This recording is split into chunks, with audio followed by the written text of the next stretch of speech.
Hello, Bladers! Kumusta mga Pinoy Bladers? Nandito na naman tayo. Sana you guys are all doing well. We are very glad na natatapos na tayo sa pandemic. So, mas nakakalabas na yung mga iba. Although, medyo mataas yung cost ng gasoline, ng oil, right?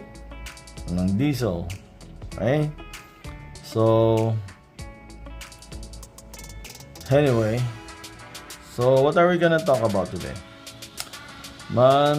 Some of people na from where I work, nagre-request sila, sabi niya, can we take a look at your collection? Sabi niya. So, sabi ko, yeah, I don't have that many. Well, compared to collectors. The people who collected knives for years, no? I'm just a new collector, sabi ko. Kahit na, sabi nila. So, okay, sige, fine. Sige, we'll do this, sabi ko. I'll do this in series, no? So, this is the first of the series. So, what am I gonna feature today? I'm gonna feature today yung Civivi WE knife collection ko. So, this is particularly focused on a specific brand or, brands.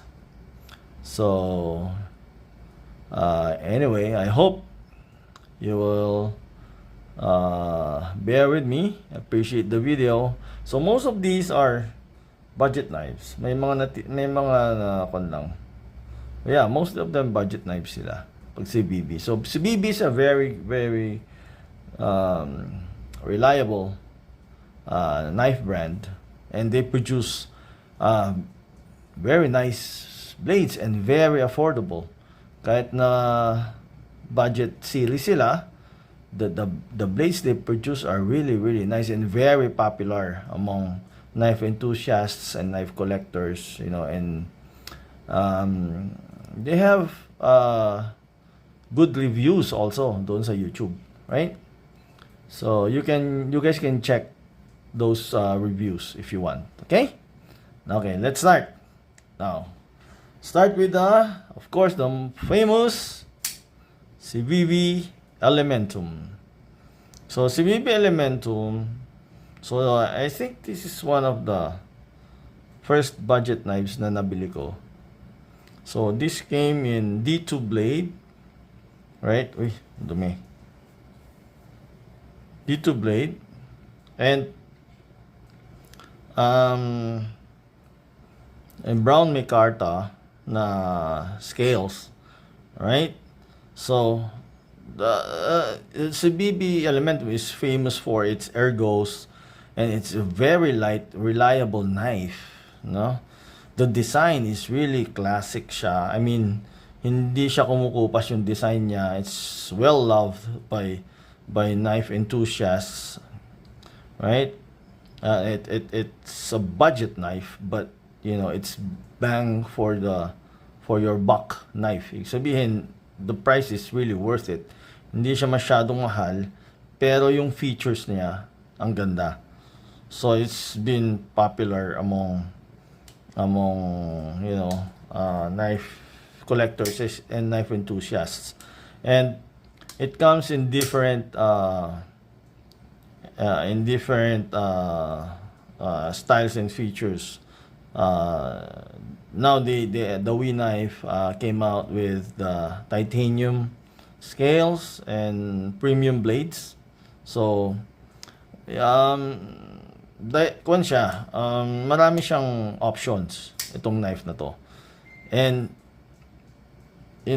pero yung kanya, yung reliability niya and the classic feature of the Civivi Elementum which made it famous, andun pa rin in different configurations. So it's actually one of my favorite EDC. So I was saying, sorry about that. Yeah, Civivi Elementum is one of the best budget knives out there, and you know, you can see that this knife is all about praises. Wala atang pangit na sinabi about the Civivi Elementum eh. Lahat maganda. I mean, mostly na reviews. Maganda talaga siya. Isa sa mga favorite na budget knives ng mga reviewers, mga knife enthusiasts, like that. Okay? So, this is Civivi Elementum.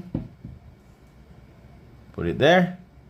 Next is the Civivi Mini Bull Mastiff. It's a cleaver knife. Right? Wow. Dumi. It comes in a 9CR18 MOV blade. Right? And blue G10. It's a very nice blue G10. Look at that. Wow. Look at that blade. Right? It's a cleaver siya, no? It's a cleaver knife siya. Right? Ergos is very, very nice. You know? O nga pala. CBBs are famous for their action talaga. Ganda talaga ng action ng CBB. Right? Sobrang ganda talaga ng action ng CBB. I mean, this is the bang for the buck na feature ng CBB. Yung action niya talaga. You know, it's a budget knife, but the action is really, really, really, really nice. So actually yung CBB yung favorite na brand ko. Also Kaiser, you know. Pero mas marami ako CBB kaysa Kaiser. Right? I started with my collection mostly with Civivi. Right? So, this is the Civivi Mini Bull Mastiff. Okay? So, it's a liner lock. Just like the Elementum, liner lock siya. Okay? Okay, let's put it there. Next is this is also, actually, second favorite ko to, favorite ko to sa CBB lineup. First is the Elementum, of course, and this one is the second one, and this is the CBB Praxis, right?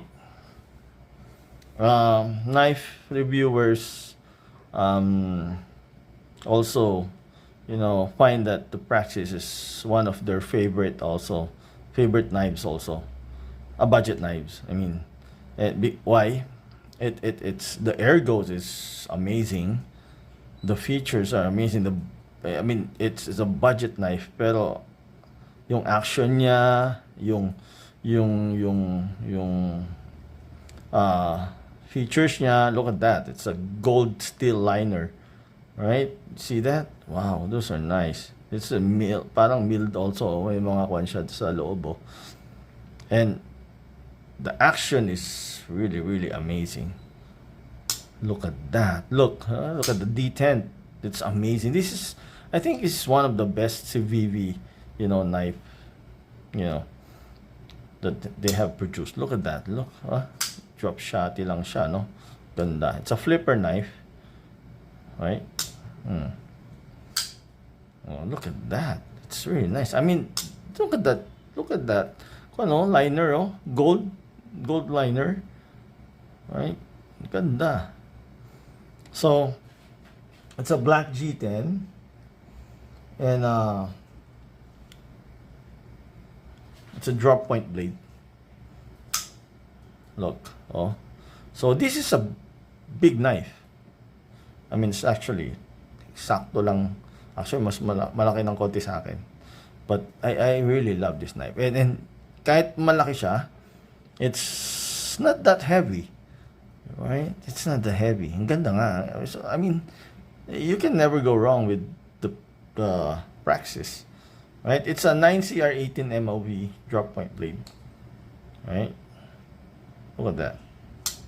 Nice. This is a nice knife talaga. Right? Look. So, for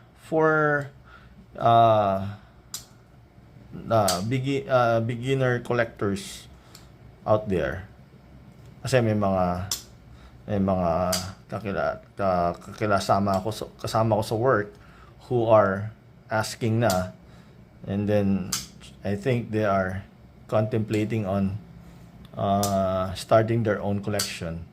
So I really I recommended this knife along with the Elementum, actually the Civivi lineup, to them because, you know, a bang for the buck talaga na knife sa mga Civivi, right? So here, okay, this is the Praxis, Civivi Praxis. Well, there, look at that, laki, oh. Oh, look, you see that? Like, oh, laki. Yeah, it's a big knife.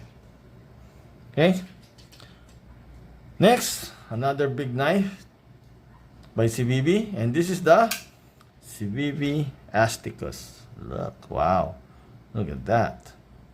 So the Asticus comes in a D2 satin blade. This one, I mean, Civivis have many options, but the one I got is the satin D2 blade with the copper brass handle scales. So this is a liner lock. So I mean, all of them are liner locks. I mean, itong apat so far. And it's kinda medyo mabigat. Medyo mabigat ng konti because of the scales. There's a brass scales kasi siya, right? And look at that with the over the stainless steel line. I mean stainless steel handle. So yung Asticus, hindi ko masyado na carry. Pero kasi ang bigat. Mabigat para sa akin, para sa bulsa ko. Saka ang laki. It's big for me. Look, oh. Look, oh. It's big for me. Alright? It's sticking out of my pants. But look at the pocket clip, oh. It's a reversible pocket clip. Is it? Yeah, it is. Yes, it is. And designed siya. Designed well. It's well designed. So the ergos with this is really, really nice. Kasi because of the neutral handle siya. Parang banana shape handle. Slightly banana shape handle. Wala. Right? Hindi kagaya ng Praxis na may mga finger grooves siya. Oh, also, like the Praxis, it has a finger choil. So you can, you know, choke up on the knife if you're doing, you know, hefty cuts. Okay? Pero para sa akin, if I'll be working with this knife, I guess madali mapapagod yung kamay ko. Yeah, I'll easily get tired because of the weight. Right? That's why I didn't carry this that much. So it's a big knife, right? Let's put it next to the Praxis. Look, it's even bigger than the Praxis, right? It's way, way bigger than the Elementum. Look, oh. Okay. All right. Okay. Next is the button lock Elementum. Okay. So this comes with a Sandvik 14C28N blade. It's a stonewash. Look at that. Look at that. It's very nice. Stonewash with a brown micarta scales, handle scales, and it's a button lock. Look. So you use the button lock for opening and closing. There's no other option for opening except the button opening and button lock siya. So you can play with it. Ganun lang siya, look, nag-rock lang siya. Okay? So there's no flipper, there's no thumb stud. It's just the button. Okay? So other knives have other options, opening options. Pero yung Civivi button lock is just the button. Okay? So, basically, it's a bigger, it's a larger knife than the Elementum, the flipper Elementum. It's longer, it's bigger. Pero yung feature niya, pareho lang. I mean, yung shape niya, pareho lang. So, it's still a very nice knife. So, hindi siya mabigat. No? Mas mabigat lang ng konti dun sa, ayan, parang may rattle. Dun sa Elementum. Okay? That's a nice knife. Okay? It's very, very nice for EDC. The Civivi button lock Elementum. So, it's a big knife also, right? But not as big as the Praxis and Asticus. Okay, next is the Civivi Dogma. So this is a Dogma. So as you can see, these are knives that I purchased like 2 years ago. So medyo siya, mas luma siya, right? Than my other knives, budget knives. But anyway, yung Civivi Dogma is has a D2 satin clip point blade tawag dito. So opening is flipper, and pwede naman yung yan, button hole. Is this a button hole? I think it's a button. And it's a liner lock. So it comes with a clip point D2 satin blade and a black milled siya. Milled G10. Look at that. Milled G10 siya. Right? G10 scales. So it's a flipper and it's a thumb hole. Use that for reverse flick. Like that. Right? And or you can use the flipper. Right? Look. Fail pa din kasi hindi ko masyado na-carry to eh. Right? I carried this for I think 2 weeks or 2 weeks. That's about it. I keep rotating my knives kasi at that time para yung ma-loosen up ko yung action nila. So this you can choke up kasi may finger choil siya. Right? So you can it has a very nice ergo. Well, because it's a BB, of course. The pocket clip is not disturbing whenever you grip the knife. Hindi, okay siya. The clips of CBBs are really nicely milled. So hindi sila masyadong disturbing pag hinawa ko may knife. You can even feel them. No? So overall, this is a nice knife. The milled G10 helps with the grip, with the gripping of the knife, right?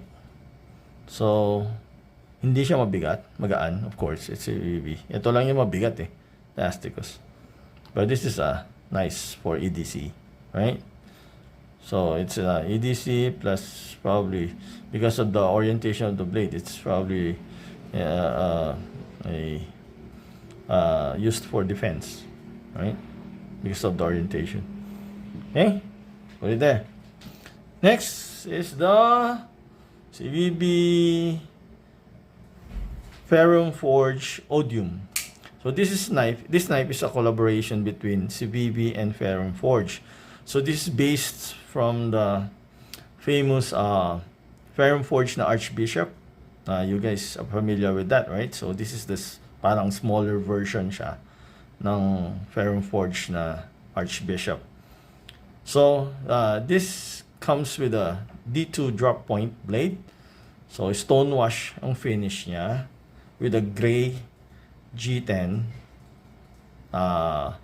scales. Now this is a flipper knife and a thumb hole. Yan, thumb hole. Hindi ko siya ma-roll. Ito, flipper na lang. So, medyo matigas pa siya. I have to. So, hindi ko siya nare-reverse flick. Look, oh. Tigas. Oh my. Oh my. So, just use the... I didn't carry this much because... This knife that much because... Kon siya. Medyo maliit siya. Sa... for the everyday tasks. No? And, yeah. Maliit siya. It's kind of small. The knife is kind of small. It's maliit yung hand ko, pero look, oh, pag ganyan, you know, 3-finger grip lang siya. Pero pag 3-finger choil ko siya, okay na siya, right? Look, oh. So choke up. Pag chinoke up ko yung knife, tama na sa small hand ko. But I didn't get to carry this much because it's a small knife for the different tasks that I do with my knives every day. Okay? So, malit din yung kanya, yung pocket clip niya, loco. But the blade is really, really nice. Look. Ay, that's a nice blade. The finish is really nice, right? Ganda. And it goes well with the gray G10. That's why I got the gray, because of the blade. Right? It's a nice knife. It's smaller than the Civivi, obviously. Right? We can compare this later on with the banter or mini banter. Right? So that's a Civivi Forge Odium. All this also is it's very popular. So you can use this as a secondary knife, right? So I don't think you can use this as a 5th pocket kasi medyo mahaba siya for the 5th pocket. But it can be a secondary knife. Okay? Next. Wow. Oops, sorry about that. So this one I purchased like a few 2 months ago, something like that. This is the very, very cute Civivi Mini Elementum. Lito. Look at that. Ha! Look at that. Ang liit, no? Oh, look, oh. Ang liit. Alright? Small knife. So, Civivi Mini Elementum. It comes with a 14C28N drop point blade. It's a flipper knife. It should be a flipper kasi ang liit niya, right? So that's the only way that you can open this knife, by a flipper. Look, it's small. It has a very, very small flipper, but it's very effective. Look, oh, right? So it's a drop point blade, like the Civivi, then. And it has a gray finish, right? And yung kanya, yung scales niya is brass, right? It's a brass handle scales. Yeah, it has a small liner and a small lanyard hole, and it's well, not like the Elementum na liner lock siya. Ito, frame lock siya. Frame lock. Right? Because I don't think it's possible to put the liner lock sa ganitong kalit na knife. So, they made it as a frame lock, I guess. So, it will be easier to close it. Kasi ang liit eh. How can you access a small liner lock there? Diba? I think it makes sense. Look, oh. Pero this can be a 5th pocket knife or a keychain knife, right? Kasi ang liit, pero ang ganda ng finish. Look, ang ganda ng finish. Oh, ang ganda. Look at the back, the back scales. I mean the back handle. Very nice, right? So yung kanya, yung yung flipper niya, look, oh, may konting jimping. So it will be easier to access. There. Oh. Tapos doon, lalak mo dito. Oh. Ay, i-disengage mo yung lock doon. Right? Oh, cute. So cute. I love this knife. Although I didn't carry it yet. I think I did few days lang. Yeah. But then I put it back to sa box niya. And yeah. This is a nice knife. Look, sorry about that. Look. Okay? So this is the Civivi Mini Elementum. Next is the Civivi Baby Banter. Right? So this is from this designed by Ben Peterson, like the WE knife Banter. So this has a Nitro V black stonewash blade with a textured blue G10, gorgeous blue G10 handle scales. Look, oh, ganda, right? Textured siya. Look, can you see that? Yeah, for added, it's a small knife, so the texturing will add, you know, to better gripping, right? So small hand ako, tama lang. So I use this as a secondary knife. I mean, secondary knife, right? So it's a liner lock, and it's thumb stud yung opening niya, right? Oh, this has a better liner lock access than the WE knife. I think I said that in a previous video na, and it's really I really appreciate that. Kasi yung WE knife, nahirapan ako dun sa liner lock niya. Pero itong Baby Banter, mas nakausli siya ng konti. Ayun, oh. Pakita ko mamaya yung kan. So it's sticking out more than the WE knife Banter. Right? So I really appreciate this in a small knife. Kasi ang hirap na hawakan, hirap na disengage yung lock. Tapos nakabaon pa yung liner lock niya. Ang hirap pag ganun. So I think maybe they found out about that. Okay? So maybe that's why they adjusted it. I hope so. Okay? So basically this is a nice knife. I love this. The blade shape is really nice. Right? Look, oh. So, see, this knife is famous among because among collectors, right? Because of the design, right? It's a nicely designed, holding knife, right? So this is the Banter, right? So in what is up, guys? Ayun, no? Can you see that? WIUG. Yeah, it's a Ben Peterson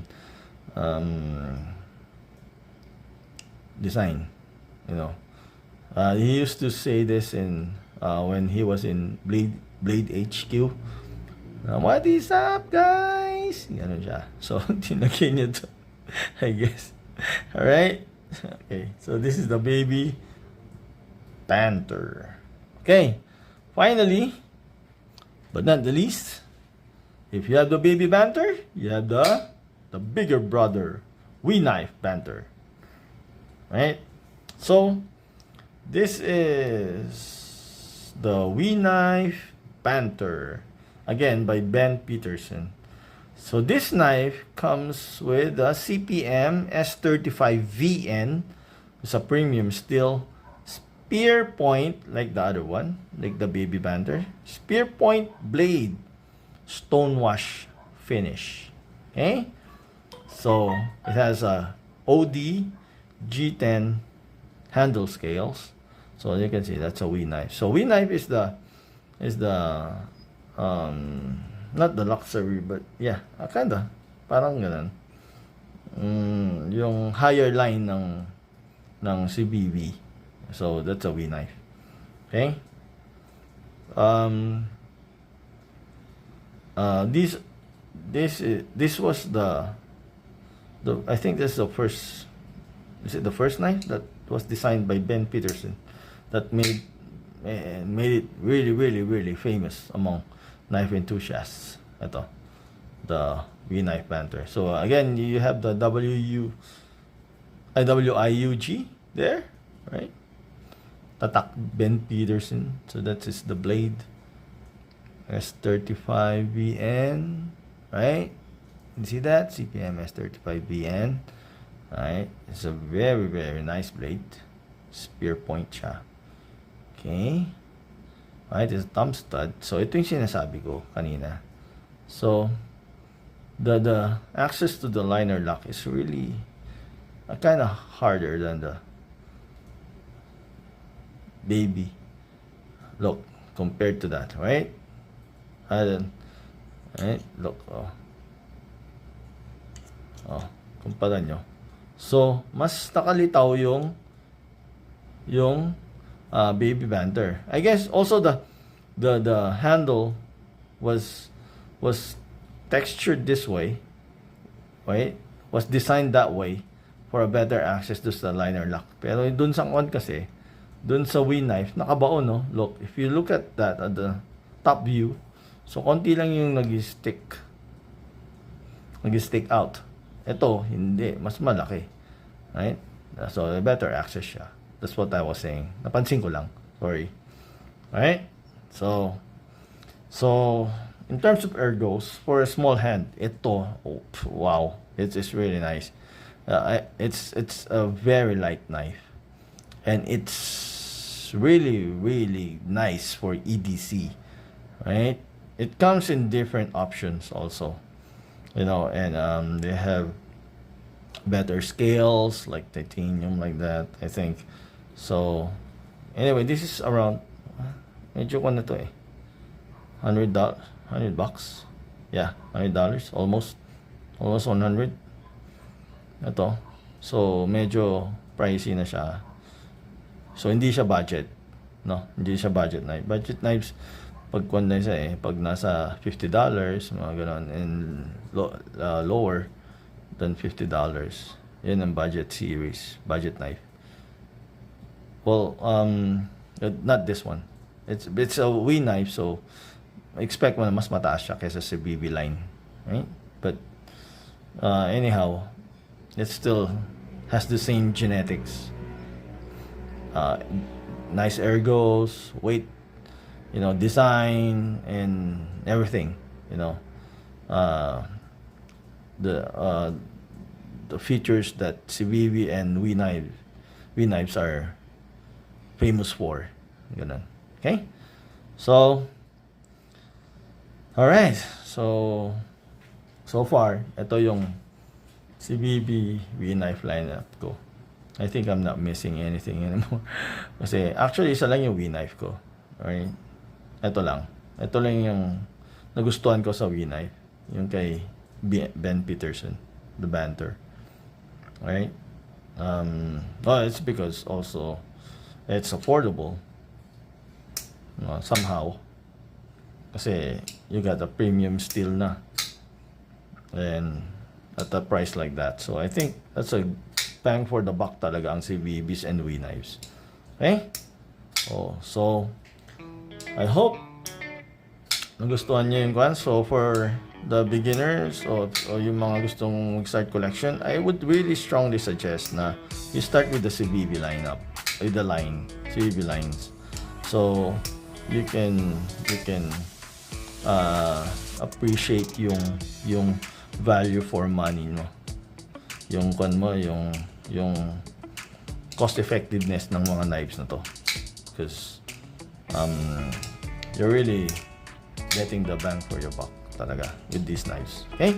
So anyway, I'll be featuring again a different series later on. So it's been a while since nakapag-upload ako, so I've been busy. So I made it a point that, you know, entertain ko yung request ng mga kasama ko sa work. Okay? Actually, they requested me few days ago pa, o last week pa. But I just found the time right now to do it. Well, anyway, thank you for watching Pinoy Bleeders. I hope you guys are, are safe and still following the minimum health protocols. Huwag muna tayo magpakakampante. Other countries are still surging. Also, let's pray for world peace. What's happening with what's happening in Ukraine right now. Because what's happening there, it's really affecting the whole world. Tumataas yung presyo ng oil, like that. So, sana matigil na tong war na to. And also, let's pray for our country, so we may be able to have a peaceful election, this coming mid-year. So, mag-ingat po tayong lahat, no? Right? I wish you guys good health and lahat sana, maging safe and healthy. All right? Sige po, maraming salamat po. Thank you for watching and see you again next time. Okay? Ingat po tayo lahat. Peace!